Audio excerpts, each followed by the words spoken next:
is it so hard to say this?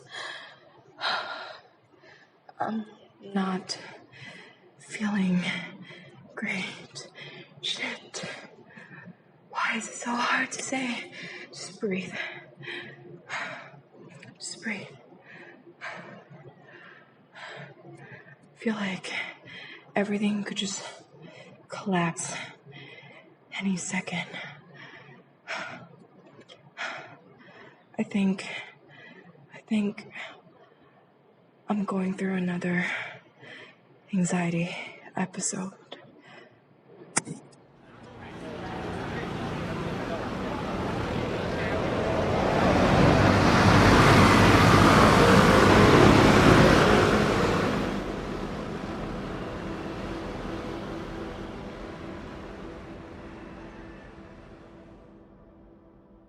To me, anxiety, it means very intense fear that you cannot control. It also interferes with your daily life. Like, you're just walking and all of a sudden your brain decides that, hi, you're gonna have some anxiety attack right now. And then all the thoughts just come like flushing through your brain, like all of them, all of the fear, all of the negative thoughts, they just cycle through your brain.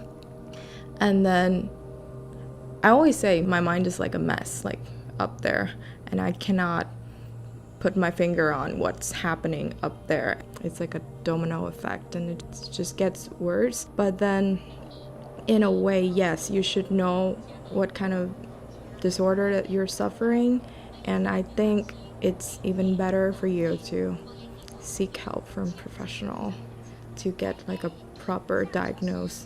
I mean, I think I should, but then in my mind, I'm still like, there is still a constant battle between part of my brain is saying, no, you don't have anxiety, you don't. And the other half is like, no, I'm weak, I'm anxious all the time, I'm falling apart. I think part of the reason why I haven't had the courage to seek help from professional is the fact that I've grown up in an Asian family, and their notion of what mental illness influenced me. I didn't know it was a problem. I thought it was normal, something that everyone goes through. And then we would see something on the news about someone committing suicide because of mental disorders. And then my mom she would call the person who was suffering mental disorder weak, have no self-control. I don't want to be called weak, ugly, and have no self-control. And I don't want to be that person. But the more that I pushed the problem aside, the more it grew bigger and heavier. When I came to Taiwan and started my journey in IC, I met a lot of people who were very vocal about their mental disorder. And that's when it hit me, like, you don't have to hide it. Back then, I only knew one way to deal with it. It's just zip my mouth and then just shut my brain and then just deal with it my own. It's my problem, it's not everyone else. And that could be like a barrier. I think it was like the peak of my anxiety. Hi everyone, my name is Amy and I'm the counseling psychologist in charge of the International College. So this is my third year working in MCU. Yeah, and the typical symptoms of anxiety is like accelerating heartbeat and short of breath, and like having difficulty concentrating, eat or sleep. Yeah, like if the emotion happen in a certain extent, then it is normal and healthy that your body is giving you signals, telling you what feelings you're having or what action you're going to take.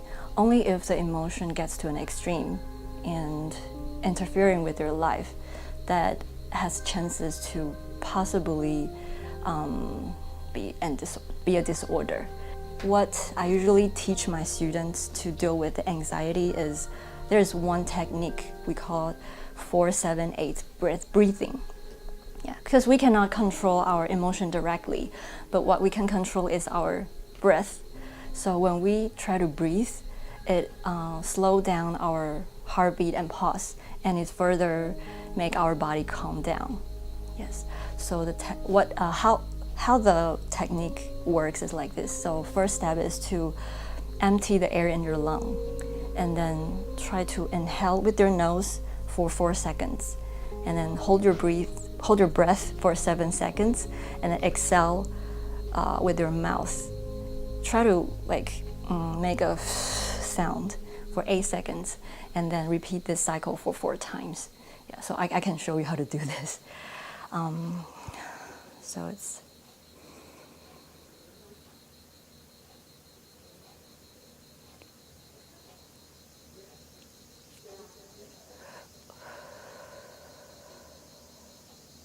yeah.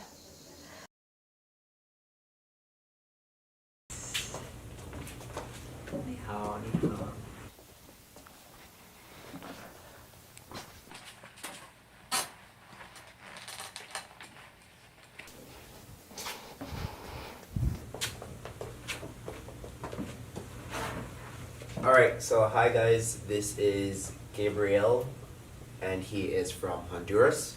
And he is Sandua, and he is from the Kingdom of Eswatini. Gabriel is from El Salvador. Kristen Udui. Udui? Yes. Udui. She's from Palaos. We have Joshua Brennan here. He's from IBT2B, and he comes from Belize. And we have Catherine Duan Yes. from Vietnam, and she's in JMC too. This is Javier. He's from Guatemala. He's Troy. He is 19 years old. He is Taiwanese. He's Andrea. She's from Honduras. She's Kate. She's from Taiwan, and she studies international business. Here we have a bunch of questions that will come at random. So here we go. Okay, let's see. I would say anxiety is this feeling where your thoughts sort of go over your head and you can't control them. All you can do is think and think and think, and even though you try to stop the thinking, you can't get out of it. You just keep thinking and thinking and thinking, and every thought turns into another thought, and turns into another thought that can only be saved by sleep. I think of it as like Gabby said, like a suffocating feeling, but also like maybe it's like a fear, like a scary feeling, like your entire body just kind of goes cold and your mind like goes blank, and it's just Normal reaction to something that you fear or you are nervous about. It's like a feeling of, it's like a burning feeling in your chest. It's like not controlling your mind. It's like not having control of your body, of your emotions. It's a lot of things. For me, I've realized that, there are a lot of people suffering from anxiety. And I was going to say that since we're far from home and we're far from our family and our close friends, I think we're more likely to suffer from anxiety or isolation. Probably because of the culture here, and parents, they don't really think about it that much, and they don't think there is a such thing as an anxiety, because a lot of people went through more stuff like that back in the day. It's just not as simple as anxiety and depression. And then probably because media and education, we learn more and we feel like it is a real thing, and we need to take care of ourselves. To be honest, lately I've been hearing about more people having anxiety. I think before, I remember, I used to think it was just something I'm the only one dealing with. I remember having this feeling when I was a kid, all the time. But later, suddenly, everybody started talking about it, and then I realized, I guess this is it. So that's why I probably think people are more aware of this issue, and people are speaking more about it. So I feel like yes, like definitely there's a lot of people in university that has anxiety, and now you get to know them and you get to know their struggles, and you feel like, oh, okay, so everybody has their own battles, I guess.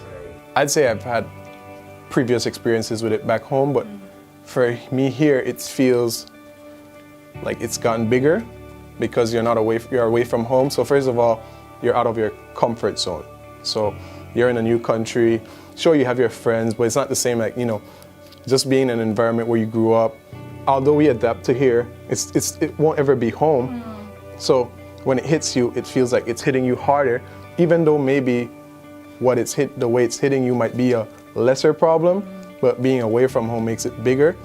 And like for me, but it's also helped me because I realized here at school, like because I went to the counselor before, they're more open to talk about it, and the people you meet are more open to talk about it. Whereas back home, many of my friends, they also look at it the same way. It's like, oh, that's just overreacting, or they just try to downplay it or make it seem like, it's kind of something ridiculous the way you're behaving.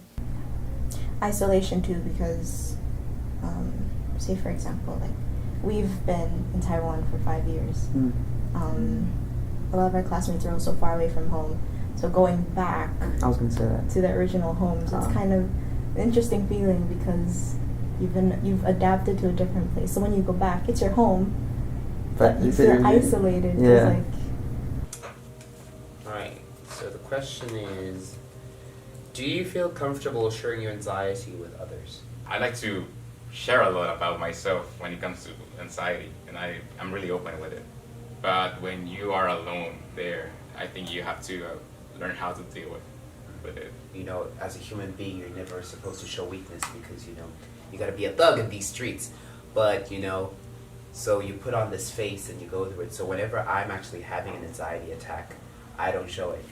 And I barely ever tell people I'm actually having an anxiety attack because I try to portray the strong face all the time. I'm strong and I can do things by myself. Not really, because sometimes... Why is that? What? Why is that? Because, I will share with them, like, after. Right. Yeah, I feel like at that time I need to be alone. Yeah, like, that's important because being alone makes me feel like kind of know myself better. I'm embarrassed to say that I'm having it. And if I say it, maybe they'll get anxious as well or nervous. So I don't want others to feel the same. I think that you always have to remember that they love you and they care about you. So I think sharing your feelings with them is something important because they only want the best for you. And yeah, sometimes we do feel better by ourselves, but it's also good to open up to people who care about us. I don't think I have suffered anxiety, but if I did, I don't think I would feel comfortable. Since like everybody has their own weaknesses, and I don't like people to see my weaknesses. It was like a week after I got here. I don't know why. One day I was feeling really bad, and I just took my phone and left the classroom and went to the restroom, and I locked myself and I started like crying. I started tearing up, and like I couldn't stop, right? And my face was red. I remember, like I couldn't breathe. And then in that exact moment, like my sister called me and she was like, but like she didn't know, right? She called me and she was like, "Are you okay? What's happening?" And I'm like, "I'm sorry. Like, let's talk later." I was thinking about my mom. I was thinking about my dog. I was thinking about things that used to make me happy back home, and people and places that I'm not going to see in a long time.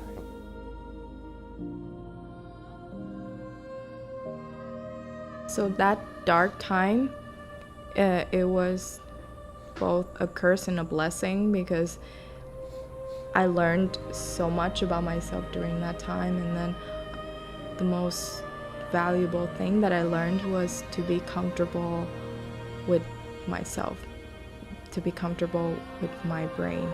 you're gonna have to spend 24 hours a day with yourself in your brain. I have sort of learned how to recognize when my brain is going to panic mode and it start just like shooting out negative thoughts and anxious thought. But then now I realize that it's some sort of like my brain signaling me of a state of being anxious. And that alone, that doesn't sound like a big improvement, but to me it is.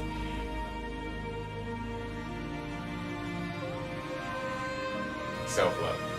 And I think self-love is the most important thing, the most valuable thing when it comes to live life, live a happy life, live a fulfilling life. For me, actually, I won't talk to my friend, but I will listen to the music and find a way to release myself. And when I feel anxious, I need the quiet place. I need to stay calm and think about what's going on now and why do I feel anxious. Don't listen to that negative voice in your head. Like, there's that voice telling you, like, oh, you're not good enough. Why'd you do that? Like, look at what you did. Like, you'll never get better. Like, don't listen to the voice and just, I know it's hard, but just keep pushing through. Don't listen to the voice. Try to, be positive. Surround yourself with positivity. If you depend too much on people, when they're not around, you become hopeless, and then, so you find a way to cope with it also on your own. So when you have to, you find a way to do it. And well, I feel like we should, this goes out to everyone, that sometimes we should get our guard down a little bit and, kind of put yourself out there, try to express yourself more. I'm not totally sure if I can 100% recover, like completely get over anxiety, because, well, anxiety is just a part of life, it's a part of everyone, it's something that we all experience. But I just hope that one day it would not have the control over me anymore, and instead I want to be the one who's in control of everything that I think and everything that I feel. I think, you kind of have to learn to live with it, make peace with it.